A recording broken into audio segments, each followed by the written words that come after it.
മലയാളികളുടെ പ്രിയപ്പെട്ട ഭാവഗായകൻ പി ജയചന്ദ്രൻ വിട പറഞ്ഞിരിക്കുകയാണ്. പി ജയചന്ദ്രനുമായി വളരെ അടുത്ത ബന്ധമുള്ള കൈതപ്രം ദാമോദരൻ നമ്പൂതിരി നമ്മളോടൊപ്പമുണ്ട്.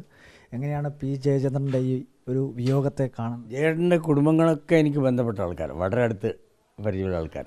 മാത്രമല്ല, ഞാൻ പൂഞ്ഞാറിലുണ്ടായ സമയത്ത് ജയേട്ടൻ്റെ ഈ പാലിയത്തെ കുടുംബങ്ങൾ അവരുടെ ബന്ധുക്കൾ ആൾക്കാരുണ്ടായിരുന്നു അവിടെ. അന്ന് എനിക്ക് ഓർമ്മയുണ്ട്, ഈ ചേന്നമംഗലത്തെ ഒരു ധന്വന്തിരി ക്ഷേത്രമുണ്ട് അവിടെയുള്ള ആ വിഗ്രഹത്തിൻ്റെ ചന്ദനം ചേർത്ത് കണ്ടിട്ടാണ് ഞാൻ പഠിച്ചത്. ചന്ദനം ചേർത്താൻ പഠിച്ചത്. അങ്ങനെ അമ്പലത്തിൽ ചന്ദനം ചേർത്തുമ്പോഴൊക്കെ ആ വിഗ്രഹത്തിന് ചേർത്ത് കണ്ടിട്ടാണ് പഠിച്ചത്. അങ്ങനെ ജയേട്ടൻ്റെ കുടുംബക്ഷേത്രത്തിലെ ചന്ദനം ചേർത്താത്. അതേപോലെ തന്നെ കുടുംബവും ഒരു സ്വന്തം കുടുംബം പോലെ വളരെ അടുത്ത ബന്ധമാണ്. അതുപോലെ അദ്ദേഹത്തിൻ്റെ വേറൊരു വളരെ അടുത്ത കുട്ടിയാണ് ഈ മരിച്ചുപോയ രാധിക തിലക്.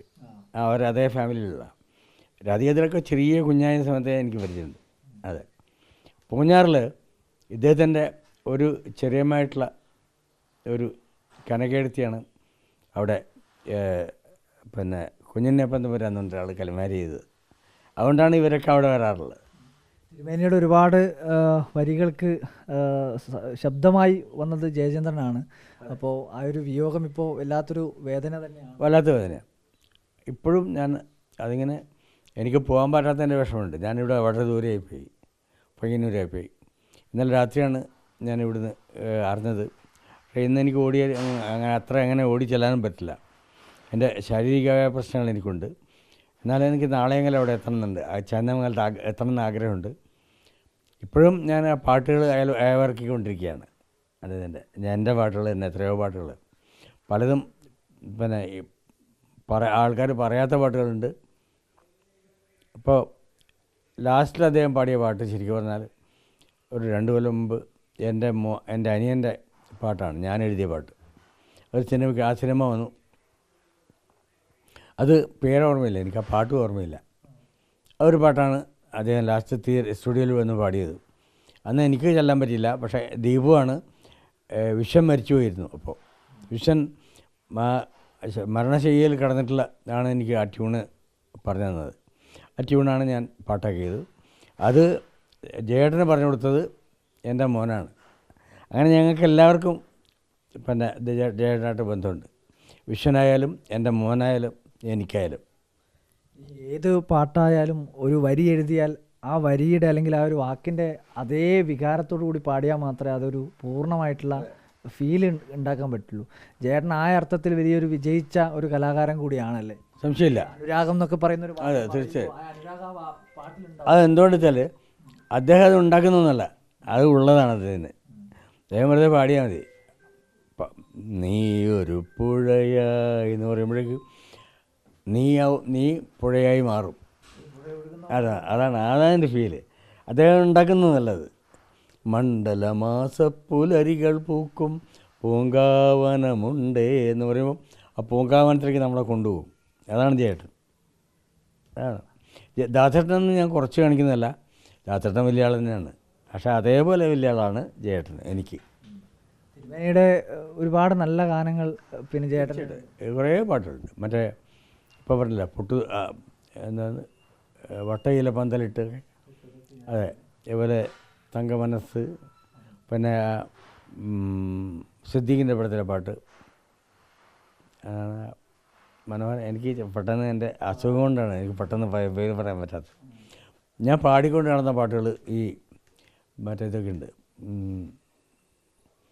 ഏകാന്തപഥികൻ ഞാൻ ഏതോ സ്വപ്നവസന്തവനത്തിലെ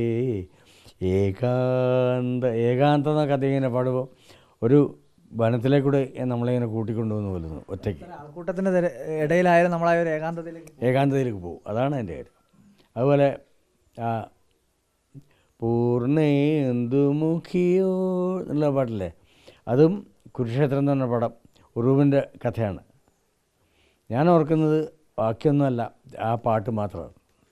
അത് രാഘവമാഷും ഭാസ്കര മാഷും ചേർന്നിട്ടുള്ള പാട്ടാണ്. അതുപോലെ അസുരവിത്തിലെ ആ മാപ്പിള പാട്ട് പോലെയുള്ള പാട്ട്, ഏത് പാട്ട് നിങ്ങൾ കൊടുത്തോ അതുപോലെ ആയിരിക്കും. അതേപോലെ എൻ്റെ പിന്നെ കമലിൻ്റെ ചിത്രത്തിലെ ആ പാട്ടില്ലേ, മറ്റേ കല്ലായിപ്പുഴ, എന്തൊരു ഭംഗിയാണ് അത് അദ്ദേഹം പാടുമ്പം. ആ കല്ലായിപ്പുഴ പാടുമ്പോൾ ശരിക്ക് ആ പിന്നെ ബാബുരാജിൻ്റെ കാലത്തേക്ക് നമ്മളെ കൊണ്ടുപോകും അദ്ദേഹം. അതാണ് അദ്ദേഹത്തിൻ്റെ പ്രത്യേകത. ഏത് കാലത്തേക്കും അദ്ദേഹത്തിന് നമ്മളെ കൊണ്ടുപോകാൻ പറ്റും സൗമ്യമായിട്ട്. ഈ ഭക്തിഗാനങ്ങൾ പാടുമ്പം ഭക്തിയുടെ ലോകത്തിലേക്ക്, ആ അന്തരീക്ഷത്തിലേക്ക് അനായാസമായിട്ട് നമ്മളെ കൊണ്ടുപോകും. പാട്ടിലുപരിയായി വ്യക്തിപരമായി വലിയ അടുത്ത ബന്ധമുള്ളതാണ്, വലിയ സ്നേഹം എപ്പോഴും. ഇപ്പോഴേ അദ്ദേഹത്തിന് എന്നോടുള്ളതിനേക്കാൾ എനിക്ക് അങ്ങോട്ടുള്ളതാണ് സ്നേഹം. അതാണ് അദ്ദേഹത്തെ എന്നെ പോലെ എത്രയോ ആൾക്കാരെ കാണുന്നുള്ളതാണ്. പക്ഷേ എനിക്ക് അദ്ദേഹത്തിനെ പോലുള്ള ഒരാളെ കാണാൻ പറ്റുള്ളൂ. അതാണ് എനിക്ക് എന്നെപ്പോലെ എത്രയോ പാട്ടെഴുത്തുകാരെ അദ്ദേഹം കണ്ടിട്ടുണ്ട്, മ്യൂസിക് ഡയറക്ടേഴ്സിനെ കണ്ടിട്ടുണ്ട്.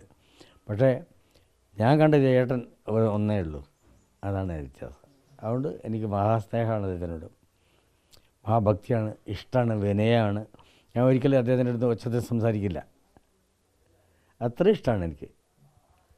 പാട്ടുകൾ എന്ന് പറയുമ്പോൾ സിനിമാ പാട്ടുകൾ മാത്രമല്ല, ഭക്തിഗാനമൊക്കെ ഒരുപാട് ഭക്തിഗാനമാണ്, എത്രയോ ഭക്തിഗാനമാണ്. അതുപോലെ തന്നെ നമ്മൾ പിന്നെ നെയ്യാറ്റിൻകര വാഴുന്നൊക്കെയുള്ള അതുപോലെ എത്ര പാട്ടാ ഗുരുവായൂരപ്പ ഭക്തിഗാനങ്ങൾ. ഏറ്റവും അവസാനവും പാടിയത് ഒരു ഗുരുവായൂരപ്പ ഭക്തിഗാനമാണ്. അതെ അതെ കണ്ടു. അതെ, ആര് പുതിയൊരു പാട്ട് അതുപോലും നല്ല സുഖമായിട്ട് പാടി അദ്ദേഹം. പ്രായത്തിൻ്റെ അല്ലെങ്കിൽ രോഗത്തിൻ്റെ ഒന്നും പ്രശ്നങ്ങളുണ്ട്. രോഗമായിട്ട് അദ്ദേഹത്തിന് 2-3 കൊല്ലമായി. പക്ഷേ അതൊന്നും അതിൽ കാണാനില്ല. അദ്ദേഹത്തിന് അതൊന്നും കാണാൻ, അത് ഭാഗ്യമാണ്. അതൊക്കെ ഒരു കാരുണ്യമാണ്, ദൈവകാരുണ്യമാണ്. മലയാളത്തിന് ഒരു വലിയ നഷ്ടം തന്നെയാണ്. സംശയമില്ല. അദ്ദേഹത്തിൻ്റെ നഷ്ടം എന്ന് പറഞ്ഞാൽ അദ്ദേഹത്തിൻ്റെ ആ കർമ്മം കഴിഞ്ഞിട്ട് അദ്ദേഹം പോയി. പക്ഷേ ആ കർമ്മം മുഴുവൻ ഇവിടെ ഉണ്ട്. ധർമ്മം, അദ്ദേഹത്തിൻ്റെ സ്നേഹം, അദ്ദേഹത്തിൻ്റെ പാട്ട്, ശബ്ദം, ആ ഒരു മാധുര്യം, അത് മുഴുവൻ ഈ അന്തരീക്ഷത്തിൽ തന്നിട്ടാണ് അദ്ദേഹം പോയത്. അദ്ദേഹത്തിൻ്റെ ഭൗതിക ശരീരം മാത്രമേ പോയിട്ടുള്ളൂ, ബാക്കിയൊക്കെ നമുക്ക് തന്നിട്ടാണ് പോയത്. നമുക്ക് എത്രയോ കാലം പാടാൻ, എത്രയോ കാലം കേൾക്കാൻ, എത്രയോ കാലം നിങ്ങളെ പോലുള്ള ചാനലുകാർക്ക് എത്രയോ കാലം സംസാരിക്കാൻ അദ്ദേഹത്തിൻ്റെ പാട്ടുകളുണ്ട്, കേൾക്കാൻ. തിരുമേനി എഴുതിയ, ജയചന്ദ്രൻ പാടിയ ഏറ്റവും ഇഷ്ടപ്പെട്ടൊരു പാട്ട് അങ്ങനെ എന്തെങ്കിലും ഓർമ്മയിലുണ്ടോ? എനിക്ക് നീയൊരു പുഴയായി തന്നെ അദ്ദേഹം പാടുമ്പോൾ വല്ലാണ്ട് ഫീൽ തോന്നുന്ന പാട്ട്.